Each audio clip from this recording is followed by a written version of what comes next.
Perfect. Okay. So now we're live. All Let's right. let's see if Brother Deer pops back on. Sorry guys, we're running a few minutes behind schedule. We're having some technical difficulties. Conrad is joining us, but for some reason he has this very obnoxious echo.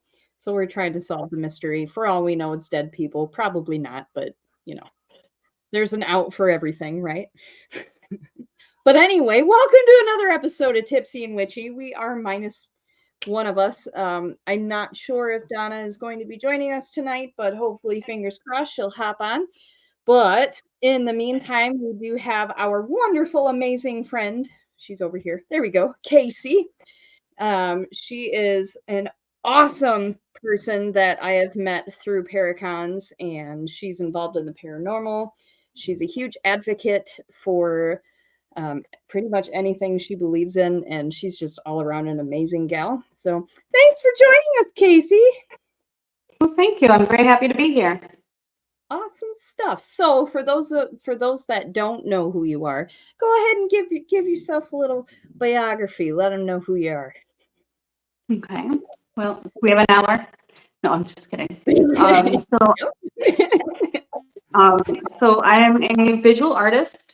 I do a lot of traditional art, making beadwork, ribbon skirts, cornhusk stalls, including cornhusk stall workshops, and I do charcoals and paintings, digital art, which is this piece behind me here. That's a piece for advocacy to bring awareness to MMIW, or missing murdered Indigenous women. And yeah, I do a lot of stuff right now. I'm getting into a little bit of sculpture. I've got a piece up at the Rush Troy Peterson Institute here, which is really kind of cool. It's made out of grapevine. And then I'm paper mache cauldron, because why not?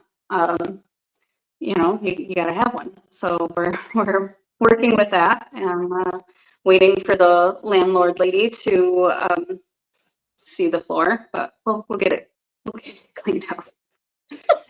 Yeah, I do all sorts of stuff though. I love it. And from what I've seen, I love everything that you put on your Facebook because I mean, I dabble in some art stuff, but I don't consider anything I do to be miraculous by any means. However, everything that you put out, I just love. Not to mention the Thank you. fact when I first met you, I just knew we were going to be friends. So I met Kaycee at Potographs this past year, and she taught me how to make a cornhusk doll. And while she was walking me through the steps, she was using examples that were hitting really close to home. And I'm like, I wonder if this girl's my age because not everybody uses Hey Arnold as a reference. Mhm, Behold, after talking mhm, to one another, we definitely discovered we had some similarities and things that we both enjoyed. And well, now you're stuck with me. So, mhm. but Yeah, Lord of the Rings. I still have my cornhusk doll. It's chilling in my altar. It's a good spot for her. She seems to be Good, pretty happy.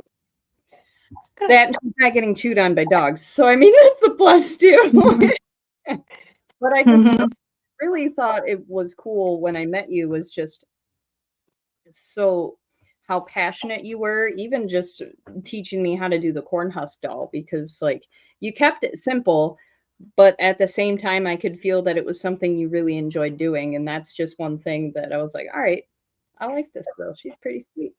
Because you meet people that will go through something and teach you how to do something, and you can tell when they're burned out and they don't want to do it anymore. But I don't get that impression from you from anything that you do, and that's the cool thing, I think.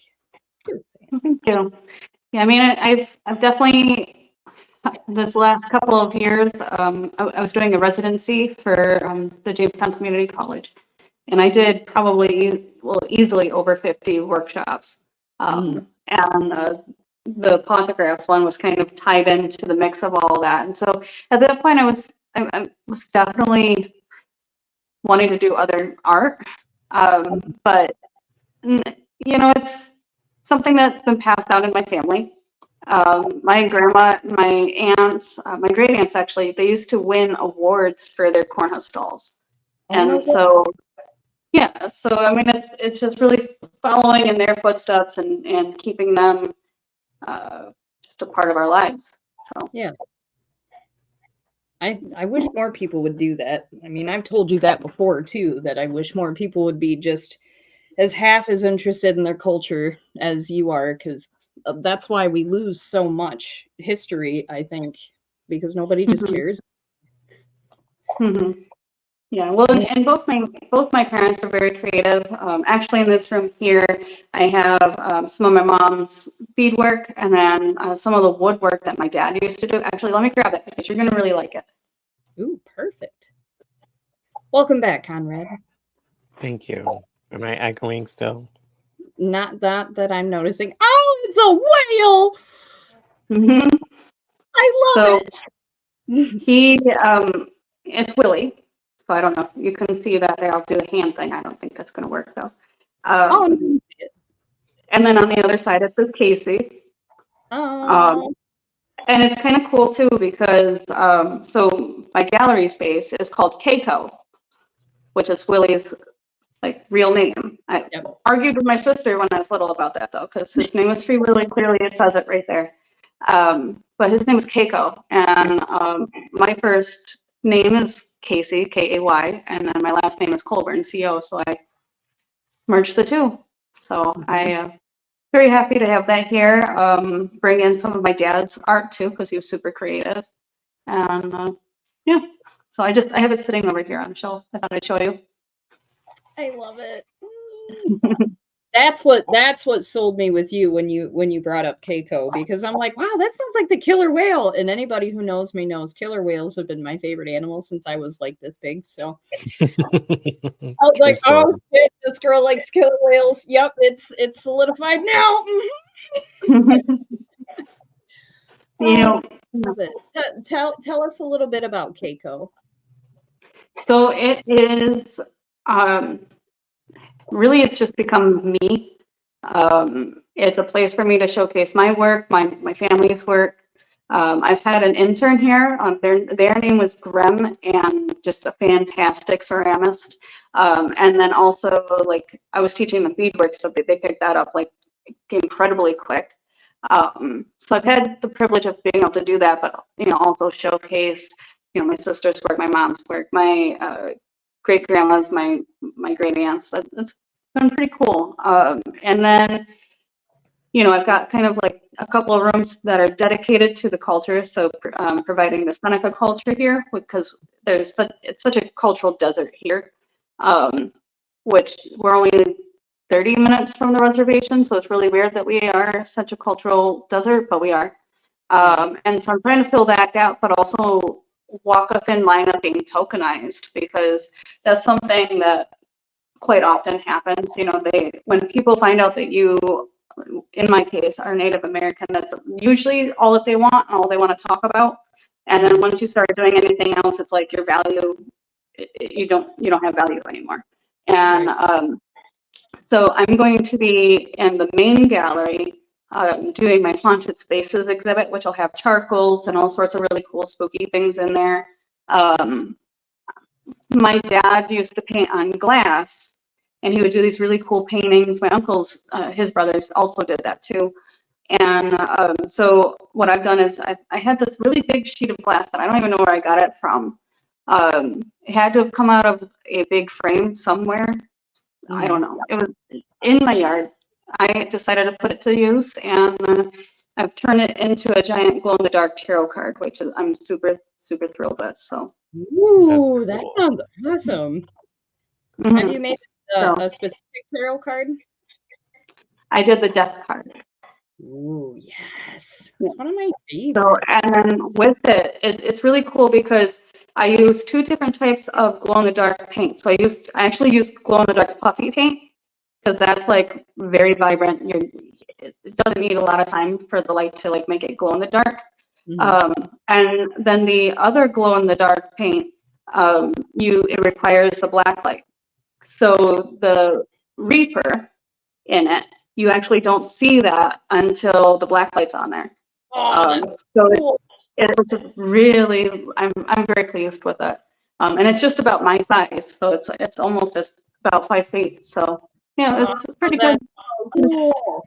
That's so You're gonna- awesome. You're gonna post pictures, right? Mhm. So, and then the cauldron that I'm working on, it'll actually have a projector on the inside of it, Mhm. and then I'm going to use one of those the Halloween props that you have for in your windows, where it looks like, you know, ghosts and ghouls and all that. Well, I'm going to put that on the inside of it to make it look like a bubbling cauldron. So, Yes. a Oh, that's lot of fun. Very excited. And I think instead of having lights in there, except for a couple of pieces that aren't glow in the dark, I think I'm just going to have everybody go in with a black light flashlight and then have them discover the gallery on their own. oh, that's a sweet That'd be idea. really cool. Hmm. It could be So like, in essence, a paranormal investigation. Only Mhm. you're searching for art. Well, and two, right in the middle of the floor are going to be my 18th century composite dolls, which are active. Mhm. And so I'll have those right in the center. Oh, it's too bad Mom's not on here. She'd be asking you so many questions. She loves loves dolls. She threatens me and Conrad constantly. When I die, you better take care of my dolls. So we've already Yep. discussed that we're gonna have a doll museum just for Mom. That and we because we don't want them in our house. Like, you know. Yep. Yeah, people have given them to me, and then I go to like the thrift stores, and I just got a Shirley Temple. She's, I mean, her arm is like just hanging on by a thread, and I'm like, oh, come on. And yeah, on the artistic side, I always feel like I'm going to put them back together, but then it just never happens, and then they just sit there looking creepy. So I guess it's a good thing I'm the town witch. Like that helps. You know, honestly, I think for you it's a win-win no matter what. It works. Yep. It works. Mhm. Oh, I love it. I need so Conrad, do you want to go out to New York State by chance? Road Let's trip? do it. All right, cool. I've only been out there once, and it was to go in the city. Yeah, I've never been. So I mean, Yeah, I mean it's very pretty out here. We're pretty close to the PA border, so that side of New York, so Western New York, and yeah, it's very very pretty here. sounds like more my area rather than a big city. So I think I could Yeah. go with that. That's fine. I don't want to ever go back to the city ever again. Yeah, no, All right. it's very busy. I did enjoy seeing the monk parrots. They're like little green parrots that apparently are like super invasive. I'm like, keep them. I love it. Yep. It's like one cool thing here. I So. mean, they consider cats to be invasive, so it's fine. It's fine. Even so. Let's delve a little bit more on the spooky side. So you yourself, you are involved in the paranormal and you are a fellow witch as well, which I absolutely adore. But you are also heavily involved with the Hinsdale House, Mhm. which is awesome. How are they doing, by the way? How's the Hinsdale house doing? The It's doing good. Dan and his family, are they? How are they Oh. doing as well? You know, I think they're doing as best as they can, you know, Yeah. with everything. I try to talk to Dan as much as possible, even if it's just like very random things. I don't pick on him as much now, but I still throw in a couple of things. And he's very much like a big brother to me. Yeah. And you know, we just have that kind of like friendship, I guess. And so I helped him out a couple of times with some of the events over the summer. And yeah, I took care of the gardens and everything, just trying to keep business as normal and as usual, and then give him more time to be with family. Oh, definitely. Absolutely. So, how did you get involved in the paranormal? I mean, I've always been, I think I am paranormal. So that's probably what started it. But, you know, having abilities growing up, being, I think, a little bit away from my culture too, because I grew up off the reservation, and there's a lot of lateral stuff, a lot of gatekeeping stuff that can happen in that type of situation. So I didn't really have that, and I needed to find like something that felt like home, right? Which was for me paganism and being witchy. That is what feels like home to me. So it's very similar to Seneca belief, anyways. So there's not much difference there.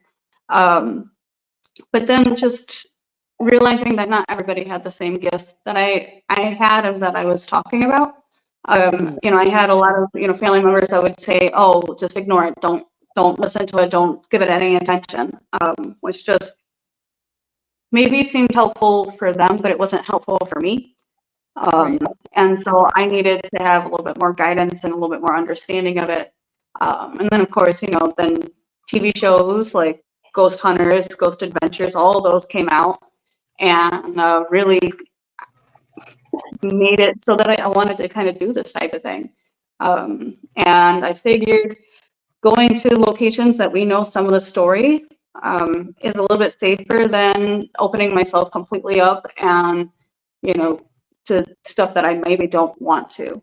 So it felt like a very safe space. Even the Hinsdale house with all of its, YouTube paravomit that we have, like, Yeah. there's no demons there, but people claim there is demons there. I think because I've gone there, I felt safe, and I knew the boogeyman wasn't going to get me there. That's really kind of how it started, was just as a way to practice my abilities and in a safe environment where we already knew the potentials. Excellent. So when it comes to the Hinsdale house, I was kind of curious because I've noticed, aside from The Conjuring, that seems to be overshadowing just about everything in the paranormal right now. The Hinsdale house, it seemed like, was getting a lot of attention before that because all the big shot paranormal YouTubers were like, "Oh my God, demonic, blah, blah, blah." And I was like, okay, I've never been there, but I'm pretty sure there's no demons in that house. What are you? No. No, I started, when I do the history now too, I kind of call everybody out because, I mean, one of the YouTubers that my mom was watching, and she's like the Hinsdale police. She's like, "Oh, what are they saying?" Like immediately. And somebody was mentioning that there was like leprechauns and stuff there, and I'm like, "What are you talking about?" No, like the house is haunted, it's active. It doesn't need all these embellishments. It's already got a good story. But people want the clickbait, they want all this so that they get the likes and the follows and whatever. So they make up a bunch of stuff. But and I believe I talked to you a little bit about like some of this stuff because especially when it gets into like Native history, Yeah. I'm very active and an advocate for please don't appropriate my culture. Please don't just use it for likes and clicks and things. And we don't just see it in YouTubers, we see it in some of the bigger TV shows too. Dead Files was notorious for it. But the reason I advocate against the appropriation is because tribes already have a hard time proving authenticity. And so when we have people that are on TV that people trust, and they're claiming to do research, and then they're saying, "Oh yeah, this tribe here, they were mounds, they did burial mounds, and they did this and they did that," and they're making up like fake artifacts. Which, I mean, me knowing what I'm looking for, I know that they're fake. But people just looking in, they're seeing a bunch of feathers tied to a stone, and they're like, "Oh, that's it. That's authentic," but it's not. And with certain tribes, like with sovereignty, if we can't keep our language and 3 to 4 of our ceremonies authentic, the U.S. government can just ban us. So it's not like being a snowflake or whatever. Like these are real issues. These, cause and effect. Everything has a cause and effect, and people don't think about that. And, then it gets worse because then they bring in like the plastic shamans who, they're got a certificate for being a shaman online. And so now they're, full Amazon, regalia that they ordered from Amazon. And it's unnecessary. And it also becomes more of a problem too, because me being a real live Native American, anytime I want to have one of these roles on TV, if I don't fit those boxes, what they've made it look like authentic, I don't get the part. And so it's a very big problem. So like with the Hinsdale house, there were claims of like a massacre and a curse and all these things, and I'm like, let's look into history. What does history say? And people had claimed like the burial mounds and things there, and I'm like, it's probably a midden, which is just as impressive. It's just as impressive because middens are, for people that don't know, it's like a giant garbage heap that's become kind of like a mound, right? A hill. And within those, archaeologists and anthropologists find the most value, for, artifacts and history and things. So those shouldn't be discounted just because it's not a burial mound. Right. So I've had to really dig deep and, get it going. And Dan has been very just over the top gracious with it and saying, yeah, go ahead, correct this information. He's been trying to right along, but pair of vomit, and that's a very hard mess to clean up. So it's obnoxious right now. And it's funny because I used to watch some of the channels, and I can't watch any of them anymore because they went from, yeah, you're okay, you're doing some stuff for entertainment, I get it, to just full blown ridiculous. I can't do it. And I was talking about this last week. I've been watching more of the skeptic side of the channels and the debunkers. But it's so funny because you hear these big channels talking about the debunkers, and they're saying how nasty and rude and terrible they are, and they're telling all these lies. And it's like, okay, I've been watching these debunkers for a while now, and they're so much more truthful than you guys ever thought of being. I think I see the problem now. It just blows my mind. They're turning the paranormal field into an absolute joke. Absolutely. Yeah, it's been hard. And then like also like locally trying to get more locations to open up, for paranormal stuff. Even if it's just like fundraising, like I have to have such a big marketing tool with me, to bust open that door and say, hey, this is an availability, like an option for you. And you could be making a little bit of money to help, keep the lights on or whatever.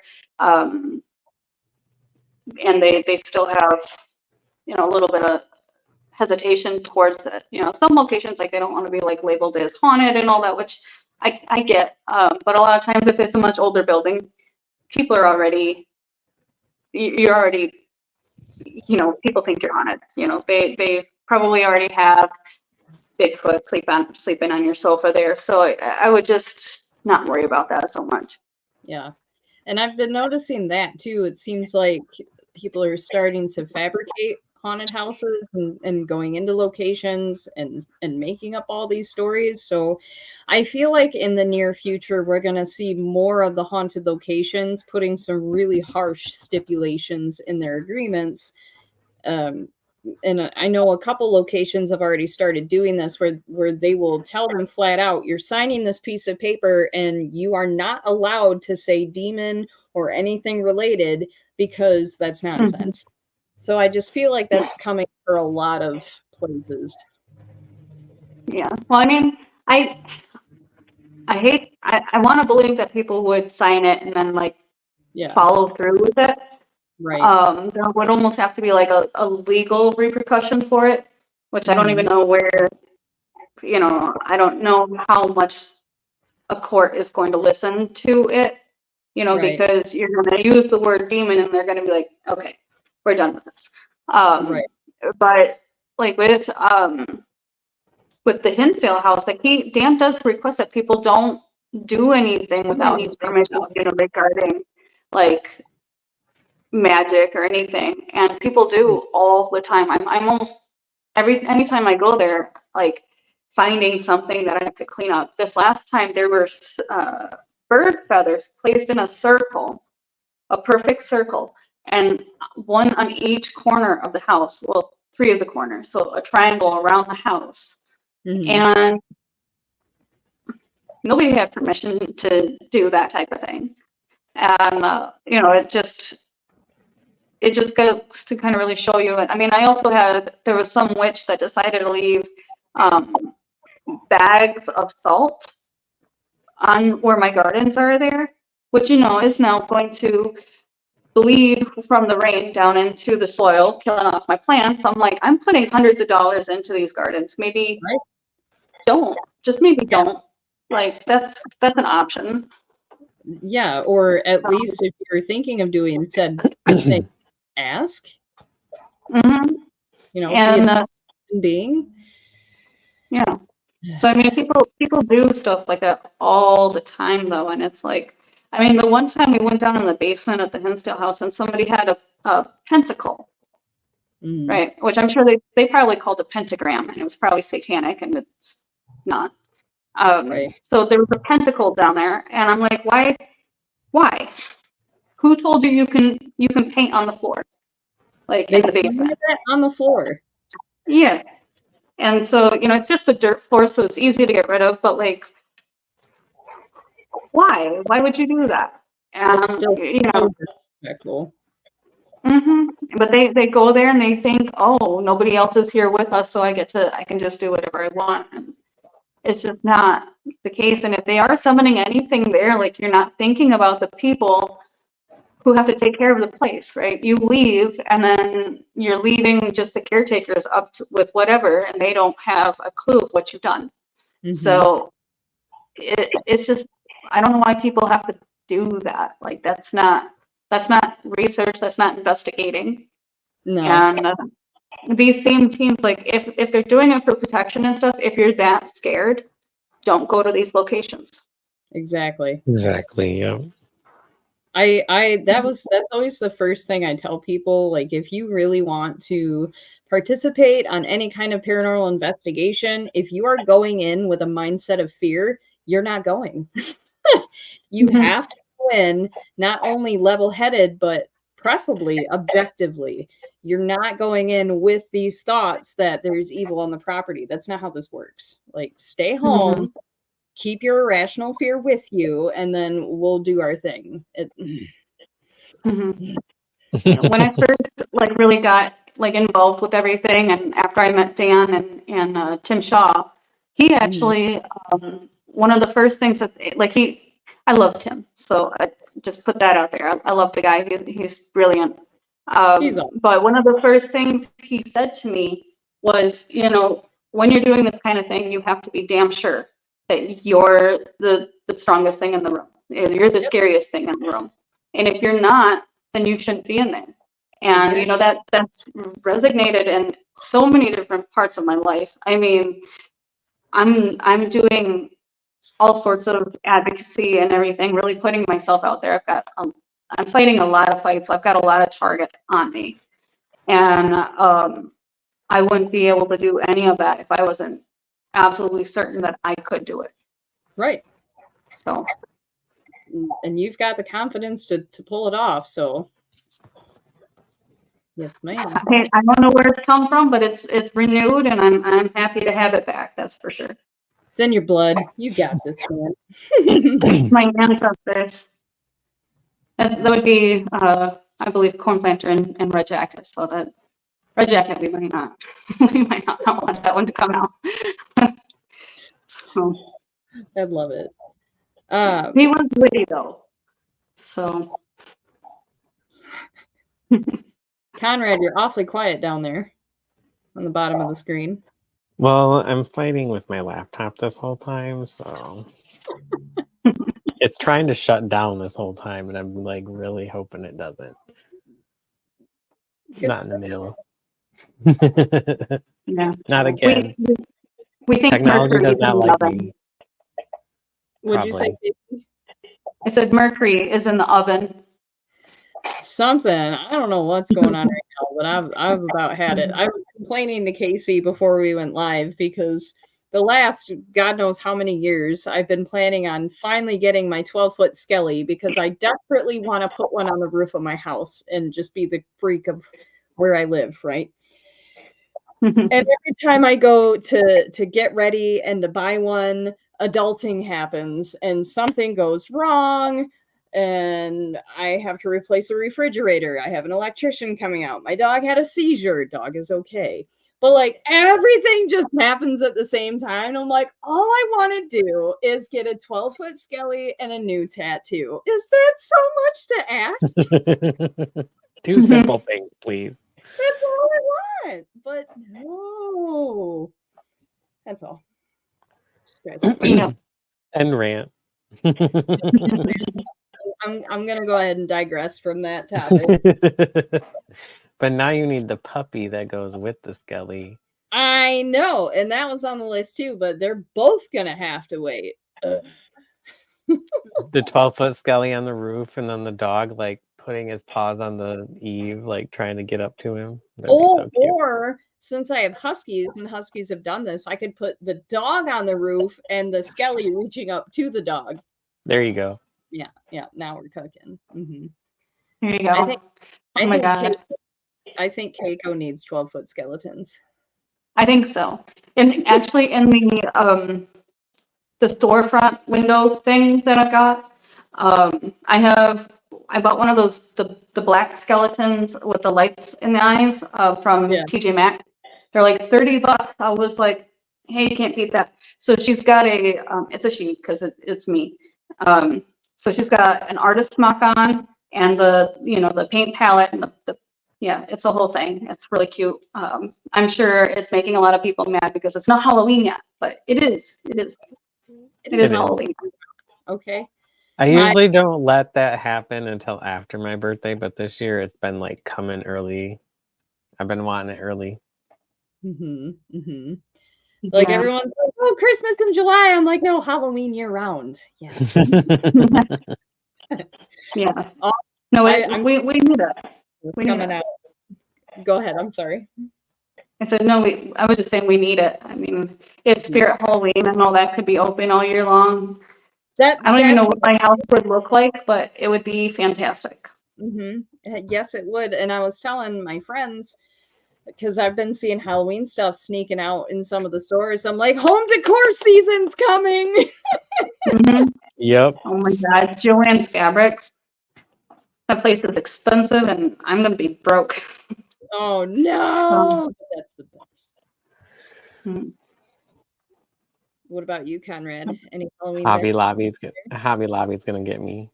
Oh, I love Hobby Lobby. I need a Hobby Lobby. I don't have it. Oh, no, they don't have one up there yet? They'll get one. No, I only have Walmart and Meijer. I mean... You got those two. It's coming. It's coming. And then I usually get all my skellies from Home Depot. Because like last year I was only able to buy one and I managed to snag the very last one after Halloween. I was like, oh baby, you're coming home with me. And all the cashiers were like, we didn't even know we had one left. I'm like, well, it's mine. Back off. Get out of here. I have claimed him and he is mine. And he sits on my porch year round with the skeleton dog. That's how I give people directions to my house. I'm like, if you pass the house with the skeletons, well, you just passed my house. So I mean, look for those, okay? And I've got like a metal ghost that I need to repaint, and it looks like he's coming out of the ground. Like it's beautiful. I never put him away because why would I? Why? Yeah, I made a Halloween wreath, and it's been on my door since I made it, and I think it's been like 5 years. So. That's fine. I see nothing wrong with that. The logic is I'm going to put it away just in time for Halloween to come back. So I might as well just keep it up. Keep it out. Yeah, absolutely. Yeah, keep it up. All of my decor in my living room, one side of my living room is all pictures from Paracons. And then the other side is Halloween stuff that I turned into home decor. I keep it up year round. and it's really fun when people come into the house that are doing like work. So like when I had my windows replaced, all these guys are coming up the driveway and there's skeletons outside. They come into my living room and they're like, I'm like, hi. Mhm. Like, yep, welcome to the house of fright. And then I had a one guy, what was he out here for? It was something for the windows. And he seemed like this tough, rugged guy, big beard, you know. He comes in the house. I have the dogs locked in the bedroom so they don't, you know, harass him. And they're howling and carrying on. And he's looking around at all the skeletons and skulls and stuff. And he's hearing the dogs. And he's like, God, it sounds like Halloween in here. This is kind of scary. I'm like, what happened to you to make you think dogs are scary? What did they do to you? But I enjoy it. It's nice to keep people on their toes. Yes. He was waiting for you to break out the Colburn. I should have. But that's okay. You should have. Just start doing spell work and shit while they're here. And they'll be like, what are you doing? Oh, I'm just making sure everything gets done right. That's all. Making sure you guys don't think you need to come back any other time but to work on the house. I'm granting you safety so you don't fall off the roof or anything like that. As they start the door. There you go. Yeah. People, I haven't had anybody over in my house in like forever. I'm like never there. So it'd be weird if they were there and I'm not. But they, like I think the only thing that really bothers people at my house is, well, she's passed on now, but my one cat. Anytime, like, cause we had this one guy come work on our furnace, and you know he's laying on the ground, like looking at it and everything, and she laid right here, like wouldn't leave him alone. She was a big fat cat, would not leave him alone, and I think she was the only one that really spooked anybody, and because she was just always like, I don't know, like it's just her cat, like she was just there. Yeah. So, yeah. So she was a good cat though. Well, and you've got a lot of experience with animals too, and doing rescues and such, which I find awesome, of course, because who doesn't want all the animals?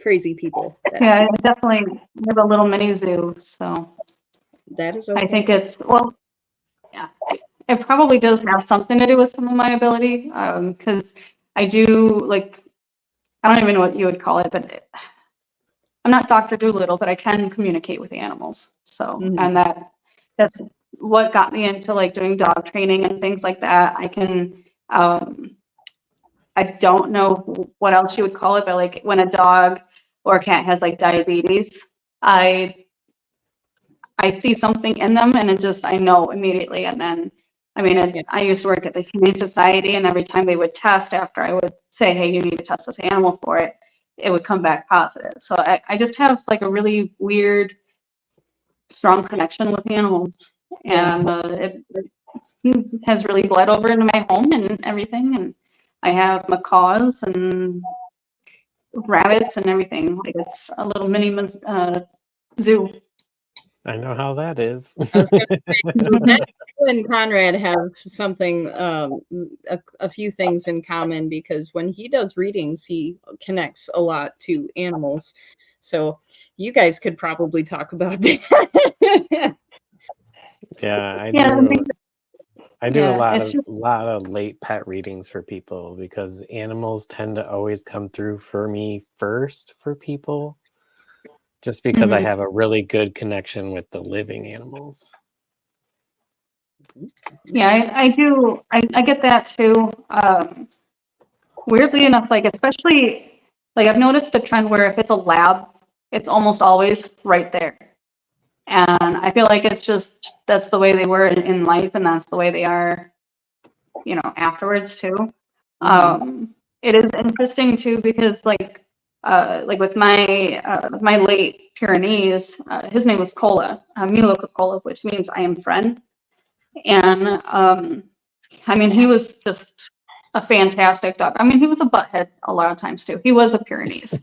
Um, but he just was so fantastic, and I know he's still with me. And I think spiritually he does a lot of protective stuff too, just the way he, you know, they're guard dogs, they're protective, and I think he's still fulfilling that job. Definitely. Hmm. Yeah, the Pyrenees, those are the big dogs, aren't they? Big. Oh yeah. And he, Well, and it's so like Cola your was guardian actually, nature too.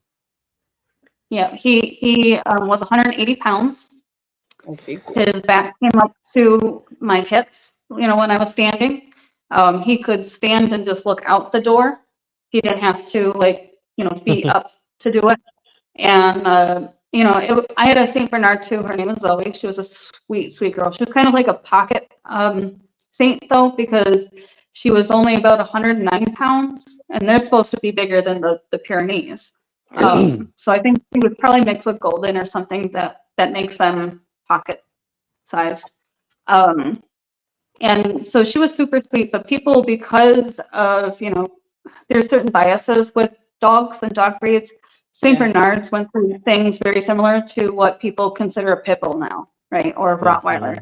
Yeah. Same thing. I mean, and we saw that with Cujo, and you know, they have the black face, so they're a lot of times they get that stigma of, oh, this is scary, right? Because the Bible talks about a black dog and all Right. that. And so we do see that stigma with that. But Cola, who was, you know, he was all white with the badger face, which means he had brown on the top part of his ears, and a spot on his butt. But people would try to approach him, and I'm like, he's probably the one that'll bite you. Like he's the guard dog. That's like sweet as sugar right there. Like she isn't gonna do anything to you. But people just had these like weird stigmas, and you know, I don't live in the best of neighborhoods, so it was like really nice because like the neighbors and stuff would be like, oh, does he bite? And I was like, he does. Yep, He sure does. does. I mean, he's never bitten anybody, but he's the most likely to probably. I mean, again, he's very protective. He did chase a pit bull out of the yard once, which was interesting because the pit bull was, you know, a fully grown pit bull. And Cola was on a 410 tow chain because I didn't have a fence yet. And you don't put them on just little tie outs. That's not going to work for Pyrenees. Well, neither did a 410 tow chain. Because he snapped that right out of the ground. It was winter. There was like freshly fallen snow, so it was like the very light powdery snow. And it was like watching a semi chase after a little Fiat. It was like the most terrifying, like honestly, just awesome looking thing though, like cinematically, like that was like, wow. But Cola hit our property line, stopped and turned around because that's their training. And the neighbor that had the pit bull, he's like, oh my God, is your dog going to kill mine? I was like, yeah, if you want to stop letting your dog over in my yard to, you know, use the, you know, restroom or whatever he's doing, like stop. And that did put an end to that. So I love my animals. I love my dogs. And, you know, it's a good, strong connection that I have with them. I've had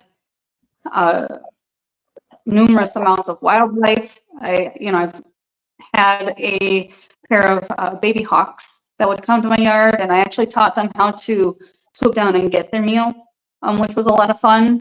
And so, like, I've always had this connection with them. That's awesome. Can I help you, sir? Somebody else wants to be a part of the show today, apparently. So how does that work with you, Conrad, exactly? When you're doing readings and animals come through, do they come through different than people? They're louder, that's for sure. I feel like they're just more in your face, like, because they don't have that boundary. I feel like they don't have that etiquette, I guess you could say. Yeah. And sometimes they'll just come to me at first as the animal that they were in that lifetime that person knows. And then they'll just kind of show me what they are now as an energy form. Which tends to like happen with, I would say, one come back as another animal or pet in their life and tend to keep coming back throughout their lifetime, kind of as a protector, guardian. Yeah. Mhm. Now, would you find that similar in your case, Kaycee? Do you think that's how, is that how they kind of portray themselves to you as well? Yeah, I mean, it's not much different than like when I'm communicating with spirit. The only, like I've always had these one spirits that are around me that are the only ones that are really different, where it's like little red like pricks of light or little blue pricks of light. Okay. Like the size of like a needlehead, like that small. I don't know what they are. I know that they seem to come like around when I need to be calm, and they're very calming. But those are the only spirits that really come to me any differently than, you know, a human spirit or an animal spirit. I think because I've been doing this for so long, I think probably I'm just very attuned to that. I've also been very close to death numerous times. So, I mean, that's probably, you know, a big part of it. My mom was supposed to be barren, and she had lost a few sets of twins before she had me.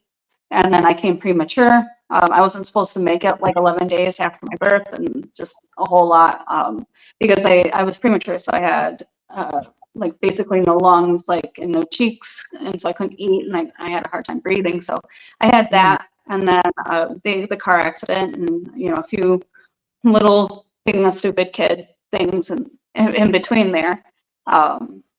So I don't know. I think just because of being close to it and open to it, I think is probably what's made it so that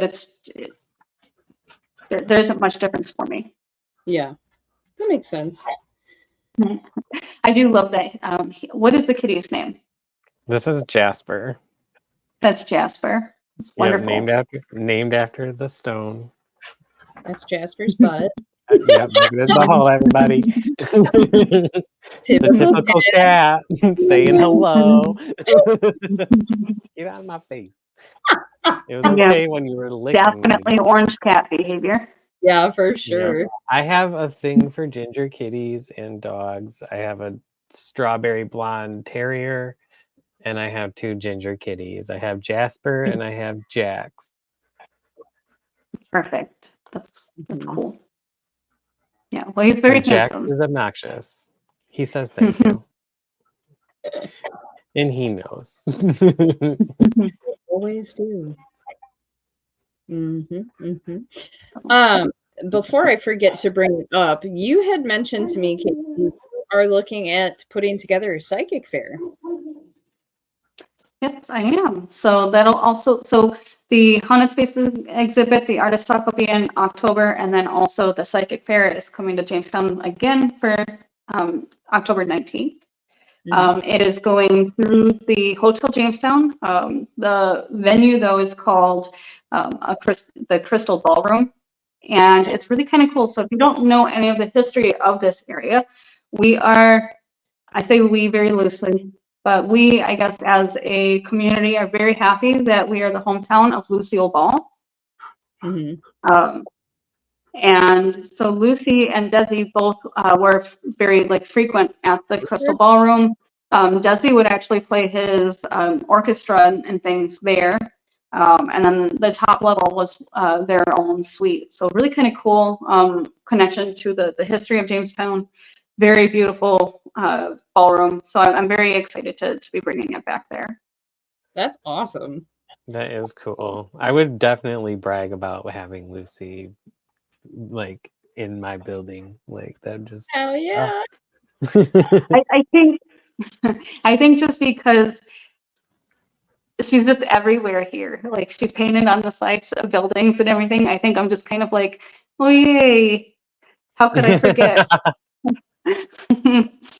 But no, it is really cool. And actually that's why, because of her being here, is why we got the National Comedy Center also.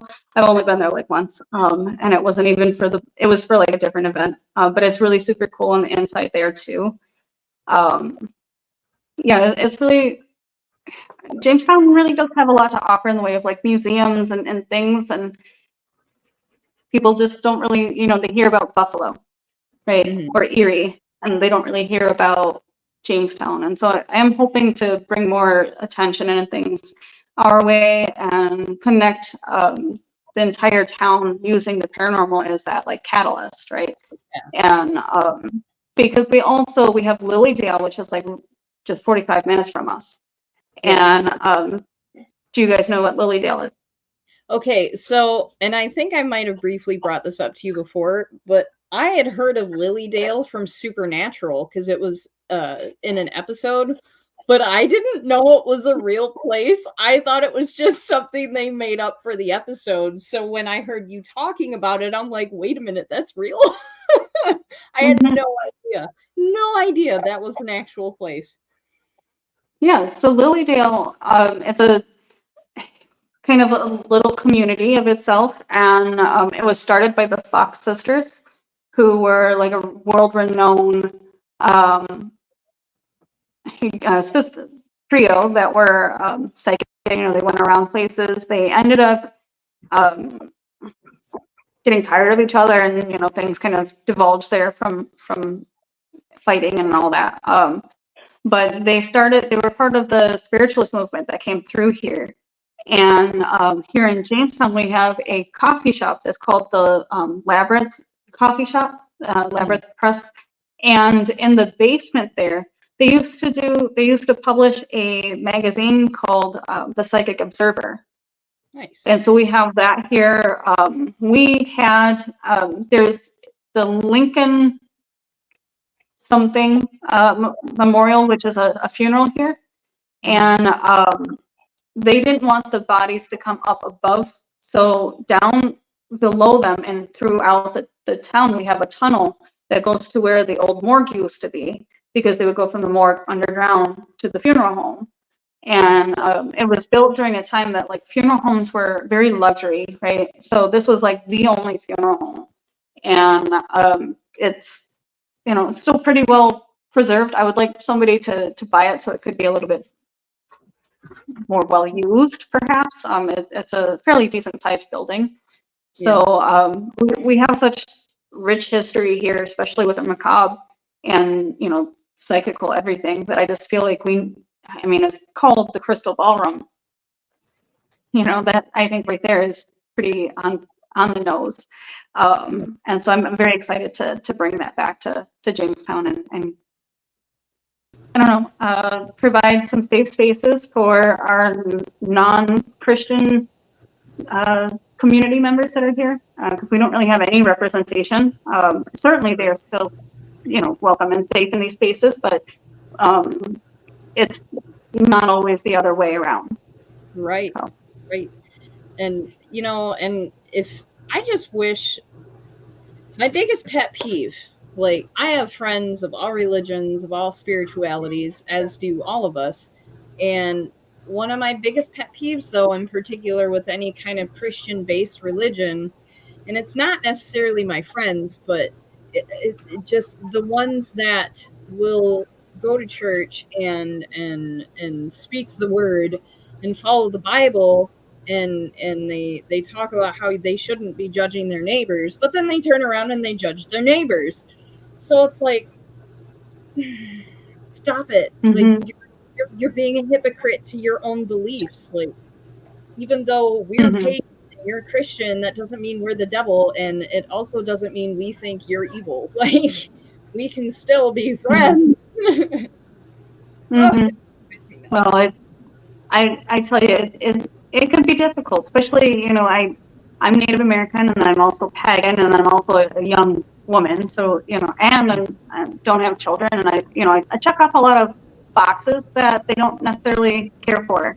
And so there are a lot of spaces here that aren't so comfortable or safe. And, we talk a lot about, I do a lot of social justice, so it's something that is always like right there in the forefront of my brain because it's all I do now. But, you know, Native women, we got the right to vote in 1965, right? That wasn't that long ago. My mom was 10, so 1965. And then, you know, here in town, they had you know, the stereotypical chief statue, and people, you know, they would shoot things at it and vandalize it as a fun pastime. There was like a curfew for Native Americans, and they could only be 2 in a store at a given time. And, you know, this was, you know, these are reasons why my, you know, mom has a lot of trauma, and, you know, the way she thinks a lot of times is because of stuff like that. Yeah. She has a lot of fear.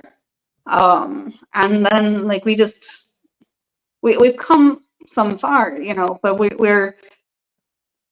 still have people here, you know, especially students that think that we went extinct because we don't look like what the history books and things say. So, I mean, it's, we're fighting a lot of battles here. And then also with the pagan community, you know, we have people who are spiritualists that like just practice Reiki, but they're so afraid of persecution that they'd chop out their tongue before they told you that. Yeah. And I just feel like nobody should have to live in these fears, right? And nobody should have to deal with that. So if you're, I'm very much like, if you're going to be a bully to others, I'm going to be your biggest bully. Like, that's just who I am. Yeah. I know it's not PC anymore. You're not allowed to say bully, but that's just calling a spade a spade. That's what it is. Yeah. And I think sometimes it's necessary, you know. I mean, even we look at like people like Nelson Mandela, right? He's known for providing peace and being, you know, an activist and for the people, but he also did take actions that were violent, you know, because of, you know, in his situation, it was really calling it. I haven't found the necessary need, you know, for that. But sometimes you do need action for peace. Right.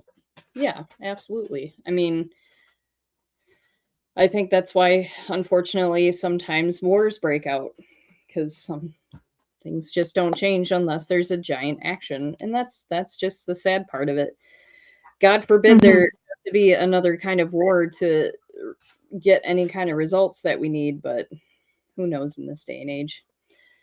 I feel like if anything, it would be another civil war, just because everybody's just lost their minds. But well, yeah, hopefully it doesn't come down to anything like that. I think, you know, looking at current trends, I feel like we're all finally seeing the same stuff.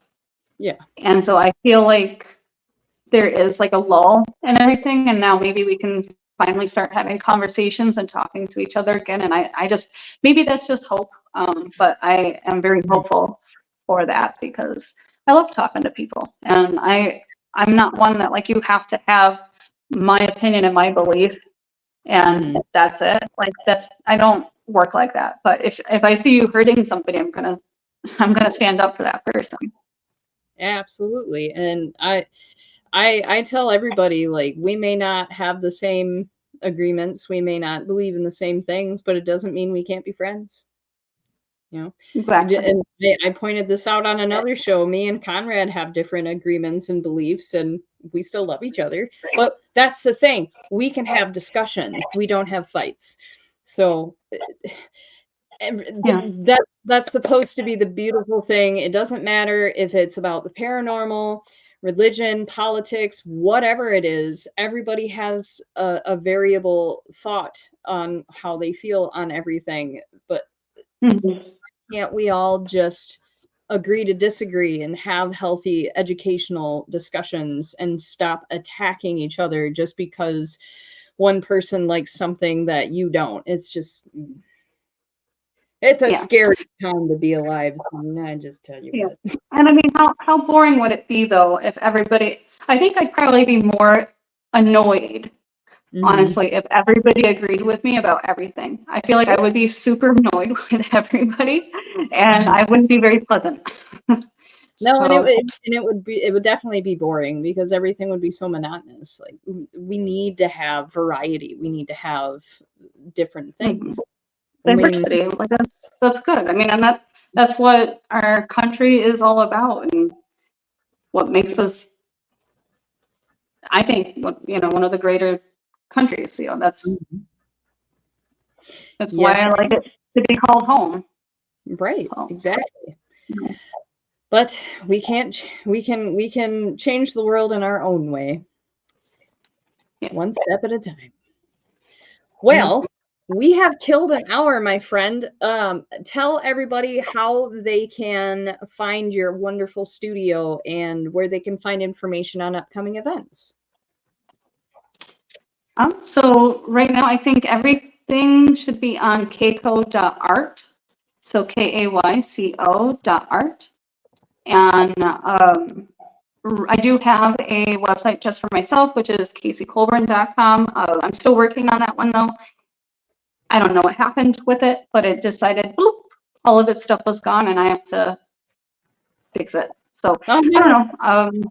Luckily, I am married to an IT wizard, so that helps. perfect. Hubby to the rescue. I love it. Well, thank you so much for coming on and hanging out with us. If you are cool with it, we'd love to have you back and we can talk about more things. Yay! Yeah. Excellent. So we'll definitely have you back. And in the meantime, we are calling it a night. So hopefully you guys enjoyed the show. And if you didn't happen to catch us live, don't worry, you can go back and watch it. We'll still love you just as much. But enjoy the rest of your guys' nights. Have a great rest of your week and stay spooky. Bye. Bye. Thank you.